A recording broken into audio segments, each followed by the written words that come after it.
Сәлеметсіздер ме, құрметті оқырмандар.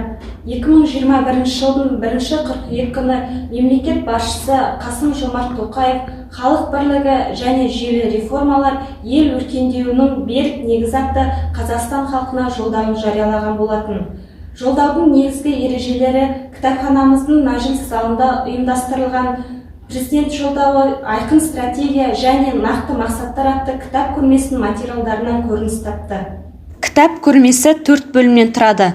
Тәуелсіздік дәуірі атты бірінші бөлімге тәуелсіз Қазақстанның қалыптасуы, Қазақстан Республикасының тұңғыш президенті Нұрсұлтан Әбішұлы Назарбаевтың жаңа мемлекеттің құрылуындағы рөлі, қазақ тілінің мемлекеттігінің қалпына келуі, қазақстандық қоғамның тұрақтылығы мен бірігіп нығаюы, саяси модернизация жайлы әдебиеттер топтастырылып, Қазақстанның халықаралық деңгейдегі жетістіктері туралы баяндайтын кітаптар ұсынылды. Пандемиядан кейінгі кезеңдегі экономика атты екінші бөлімде Қазақстанның пандемиядан кейінгі дамуының экономикалық аспектілері туралы әдебиеттер ұсынылған.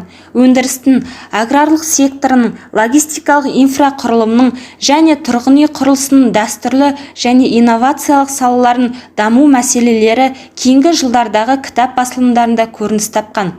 Қазақстанның Орталық Азия көшбасшысы ретіндегі рөлі Қазақстандық стратегиялық зерттеулер институтында басылып шығарылған монографияда жан-жақты ашылады. Көрменің әлеуметтік ортаның дамуы атты 3 бөлімінде жолдаудың 2 және 3 басымдықтарының денсаулық сақтау жүйесінің тиімділігін арттыру және сапалы білім беру мазмұны ашылады.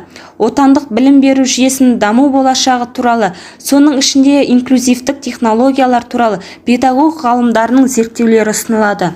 Бірқатар басылымда жас ұрпақты тәрбиелеу, ұлт денсаулығын нығайту, адам әлеуетін дамыту мәселелері тарқалып талданады. Кітап көрмесінің халықтың амандығын қамтамасыз ету бөлімінің маңызы ерекше.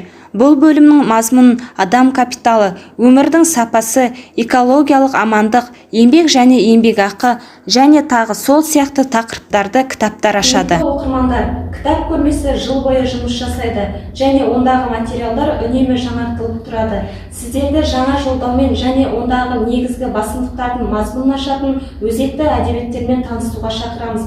Кітапханамызға келіңіздер, оқыңыздар, біліңіздер.